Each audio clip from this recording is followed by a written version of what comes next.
Mummy పీతల పులుసు చేసిన నువ్వు చెప్పినట్లే సూపర్ వచ్చింది. మటన్ చికెన్ లాగే ఇది కూడా చాలా సూపర్గా ఉంటుంది. వంట రాని వాళ్ళు కూడా చేయాల్సిందే. Let's go to the process. Welcome to veena YouTube channel. మన ఛానల్లో పీతల పులుసు. ప్లీజ్ సబ్స్క్రైబ్ చేయండి, లైక్ చేయండి, గంట కొట్టండి. అలా అయితేనే నా ప్రతి వీడియో మిమ్మల్ని చేరుతుంది. పీతలు మ్యాక్సిమం ఇవి 1 kgకి తక్కువ, 1/2 kgకి ఎక్కువ ఉన్నాయండి. వీటిని ఒక 2-3 టైమ్స్ వాష్ చేసి తీసుకోండి. మటన్ చికెన్ లాగే ఇది కూడా చాలా బాగుంటుందండి. దీనికోసం ఒక నిమ్మకాయ సైజ్ అంత చింతపండు తీసుకోండి. దీనిని వాటర్ పోసి నానబెట్టేసుకోండి.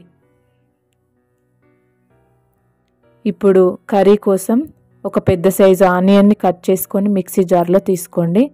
ఇప్పుడు కొన్ని వెల్లుల్లి రెబ్బలను యాడ్ చేయండి. దీనికి కొంచెం దాల్చిన చెక్క, 3 లవంగాలు, 3 ఇలాచీలు యాడ్ చేయండి. ఇవి గరం మసాలాగా సరిపోతుంది కర్రీకి. ఇప్పుడు ఇలా కోర్సుగా గ్రైండ్ చేసుకోండి, అంటే కచ్చపచ్చగా గ్రైండ్ చేసుకోండి. ఇప్పుడు ఒక స్టవ్ మీద ప్యాన్ పెట్టేసి ఇలా వెడల్పాటి ప్యాన్ని తీసుకోండి. దాంట్లో 4 గరిటెల వరకు ఆయిల్ తీసుకోండి. నాన్ వెజ్కి ఆయిల్ ఎక్కువ ఉంటేనే బాగుంటుంది. ఇప్పుడు ఆయిల్ వేడైన తర్వాత 1 స్పూన్ జీలకర్రని యాడ్ చేయండి. ఇప్పుడు 4 పచ్చిమిర్చిని సన్నగా కట్ చేసి యాడ్ చేయండి. మిర్చి ఇలా ఫ్రై అయిన తర్వాత ఒక 3 కరివేపాకు రెబ్బలను సన్నగా తుంచి యాడ్ చేయండి. ఇలా కరివేపాకు వేసిన తర్వాత మనం ఏదైతే మిక్సీలో గ్రైండ్ చేసుకున్నామో ఆనియన్ పేస్ట్ని దీనికి యాడ్ చేయండి. ఇలా ఆనియన్ పేస్ట్ యాడ్ చేసిన తర్వాత ఒక 2-3 మినిట్స్ ఫ్రై చేయండి.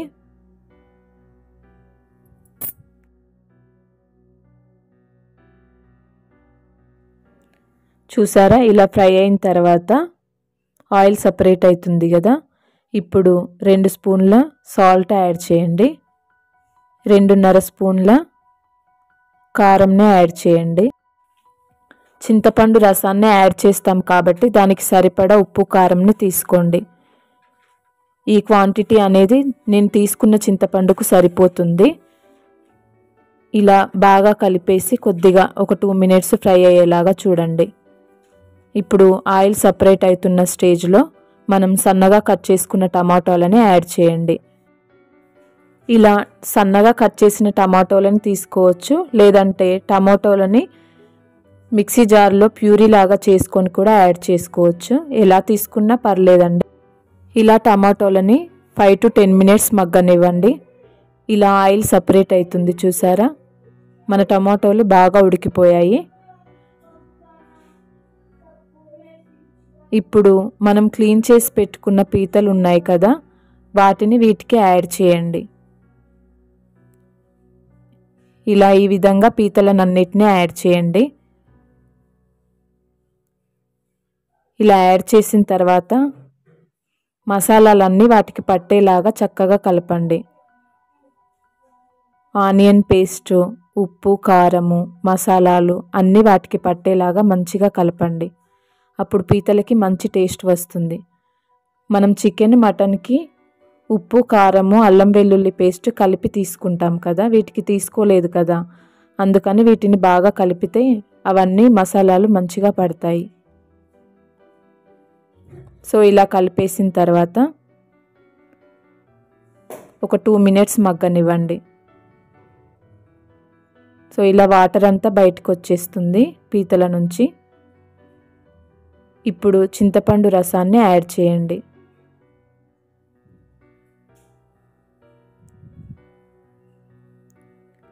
ఇలా చింతపండు గుజ్జును యాడ్ చేసిన తర్వాత వీటిని బాగా కలపండి.